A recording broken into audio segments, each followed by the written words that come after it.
What's up guys? Welcome back to the workshop. In this episode, we're gonna go over how to sharpen every knife you own on the Ken Onion Edition Knife and Tool Sharpener Mk.2 Elite, or as we like to call it, the KO2 Elite.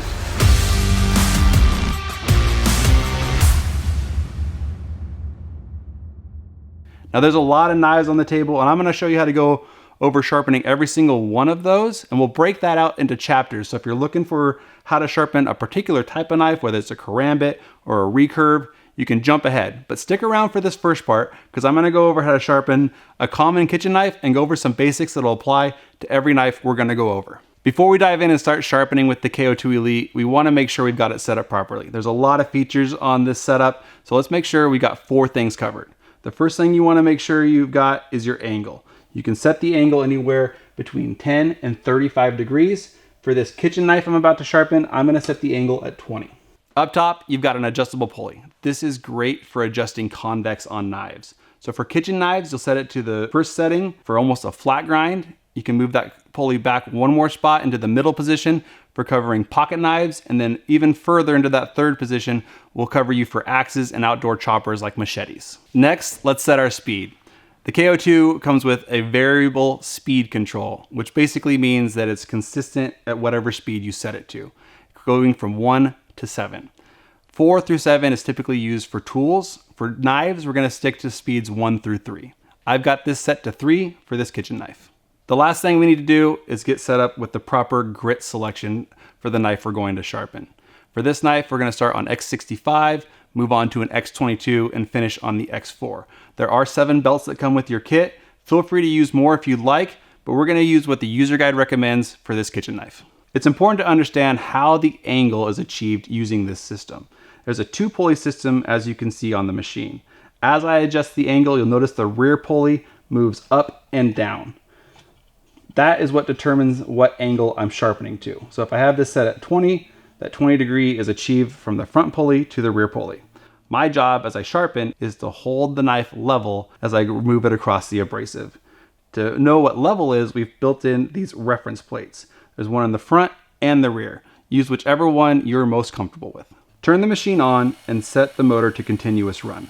Now take your knife, place it on the reference guide for level, and keep it there as you touch it to the abrasive. Be sure to touch between the 2 pulleys and move the knife across the abrasive at about 1 inch per second, stopping with the tip of the knife still in contact with the belt. Make passes until you form a burr along the entire edge of the knife. Now, turn the knife over and make the same amount of passes on the opposite side until a burr is also formed. Next, we're going to switch belts. Switching to the X22, now the only difference is we'll make alternating passes rather than one side at a time. Continue to make passes until you've refined the burr down, and then move on to the X4 belt. Moving on to the X4, I'll continue to make those alternating passes until I've refined the edge to where I want it. And that's it. You've sharpened your first kitchen knife on your KO2. Let's get into some others. Let's sharpen this fillet knife. This fillet knife isn't in too bad of condition, so it basically needs a touch-up. I'm gonna follow our user guide's recommendation for this knife. We're gonna set our grits to X65, X22, and X4. The angle will be set at 20. I've got the convex set up in the middle position, and I've got my speed set at 3. An important tip or trick when it comes to sharpening these fillet knives is they do have that flex to them, so you'll wanna get a wide reach with your fingers to make sure you support the blade as it comes across the abrasive and avoid any chatter that might come through. Let's sharpen a large outdoor knife or large hunting knife like this one.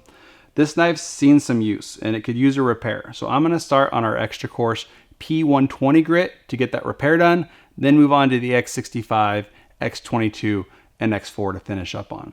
I've got my angle set a little wider at 25 degrees because this is a harder working knife, and I've set the convex out to 3 to give me a little more convex on this knife. Speed we'll set at 3 to get that material removal done. Let's jump in. A couple things to note with this particular knife. You'll want to watch out for the sharpening choil. I'll start there and then I'll move my way out towards the tip. When I hit the belly, it's a pretty steep belly, so let's make sure that we keep the edge perpendicular to the belt as you come across. Let's talk about hunting skinning knives. These knives typically have to be a bit sharper and they're sharpened to a steeper angle to do that job. So we're going to set this sharpener up at a 15-degree angle. We're going to set the convex at 1 because we want a nice slicey edge on this knife.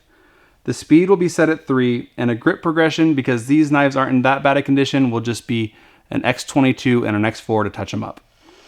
As you're sharpening, be sure to start at the choil and move perpendicular across the belt, especially as you come through the belly, and stop on the tip.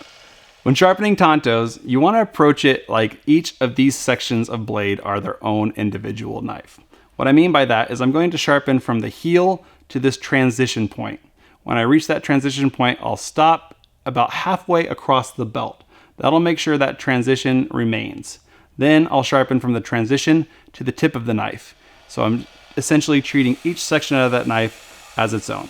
Once I've got a burr formed on those two sections, I'll repeat that process on the opposite side, then progress through my grits as I would with any other knife. Let's talk about sharpening a recurve knife. Recurves typically have a sweep up and down throughout the blade, and they can come in some pretty crazy shapes and sizes. I'm not going to get into how to sharpen every single one of those. Each one will be its own approach when it comes to angle, speed, and grit selection. But one tip that I do want to leave you with is to trust the belts on the system.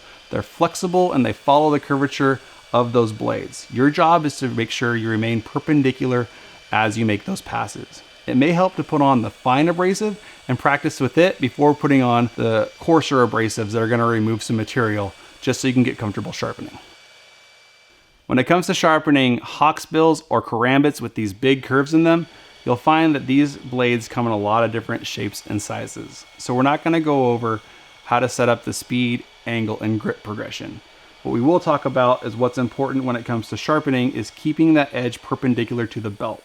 The flexible belts will follow the curvature of that blade. It's probably the best thing you can do when it comes to sharpening these types of tools. But your job is to make sure you remain perpendicular to the belt in order to form a consistent burr as you're sharpening. When it comes to sharpening serrations, we're gonna get a little crazy. We're gonna use the slack belt portion of the sharpener. Let me show you what I'm talking about. Using the 12,000 grit fine belt, come in on the flat side of the serrations. Raise the spine slightly off the belt, and moving from heel to tip, sharpen your serrations. When it comes to knives with features like large thumb studs or scales that might be in the way, it's important to notice where they hit as you come down on the belt. We don't want to doink a thumb stud or a scale. You may even put tape on yours, but they're easy enough to avoid if you're paying attention. When it comes to this thumb stud, I'm going to start with the heel at an angle, and as I pull across the belt, I'll come back to perpendicular and finish out to the tip. When it comes to this knife with these scales, again, I'll angle the knife so the scales are out of the way, pull through, and finish with the tip of the knife still in contact with the belt. Another great feature on the KO2 Elite is the 90-degree platen. This is where you can touch up the spines on your knives. A nice 90 degree is great for striking ferro rods.